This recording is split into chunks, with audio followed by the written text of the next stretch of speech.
Our foreign minister has often given interviews to Western journalists when they question him about morality. Why is India buying Russian oil? And his response to that is, listen, nobody questions when a European country buys it, and India is now flourishing much like other quote-unquote developing nations from a few years ago, and we have the right on that Russian oil. But then America came back and said, look, we will slap punitive tariffs on you, which they did, until you stop buying Russian oil, or at least reduce the quantum, which as of about a week before we record this, Scott Bessent, who's the US Treasury Secretary now, he said that, okay, we see that you are reducing your consumption from Russia, and we will remove that additional 25% tariffs that we are levying on you. Now, are tariffs also a form of sanctions? Because obviously America can't put a gun on India's head and saying that you have to stop buying Russian oil, because it's not, legal to do so. But at the same time, America says that, hey, if you don't do it, you will have to pay a price because of what's going on in Ukraine. Well, tariffs are certainly being used as just another form of sanctions by the Trump administration. In some ways, I do empathize with the perspective of the Indian government, mainly because for the first 3 years of the war, so from February of 2022 through January of 2025, the position of the U.S. under the Biden administration was that India should buy Russian oil, because the concern about the sanctions was that they potentially could reduce Russia's oil sales. And just by virtue of supply and demand, Russia's selling about 5 million barrels of crude oil on global markets every single day, and another 2.5 million barrels of petroleum products. If you were to all of a sudden cut that in half, you might not have taken economics, but supply and demand, if demand stays the same and supply goes down substantially, the price goes up by a lot. And all of a sudden you have a spike in oil prices that hurts U.S. consumers, that worsens inflation, which in the U.S. has been a real problem over the past several years. And the Europeans very early in the war in 2022 imposed an embargo on Russian oil. So they stopped buying oil in large part from Russia. And so it was mostly the oil that used to go to Europe that India started buying.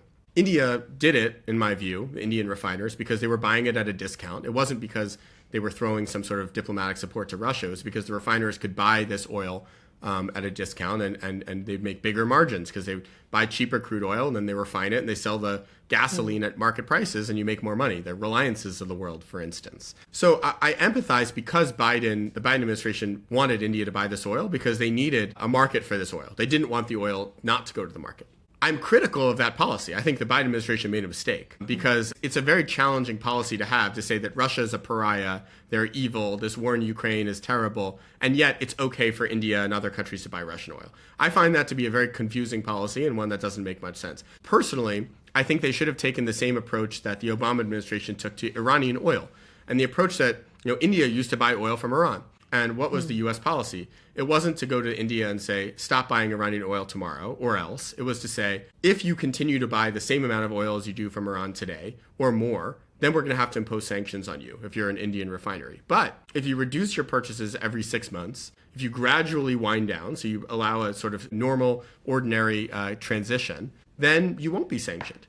And that worked against India in the Iran context. It also worked against China. Chinese refineries wound down their purchases of Iranian oil under the sort of this program on Iran sanctions. I think Biden should have done that with respect to Russian oil, because the problem we have now, look, I have a lot of respect for India. My wife's family is from India. India is a great democracy.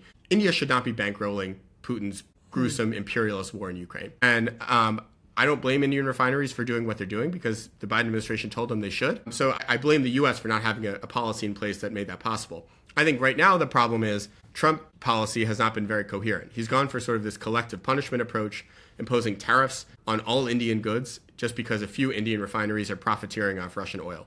I don't like that. I would prefer an approach that is targeted at specific companies in India. So the companies in India who are buying Russian oil should come under U.S. secondary sanctions unless they reduce their purchases of Russian oil over time.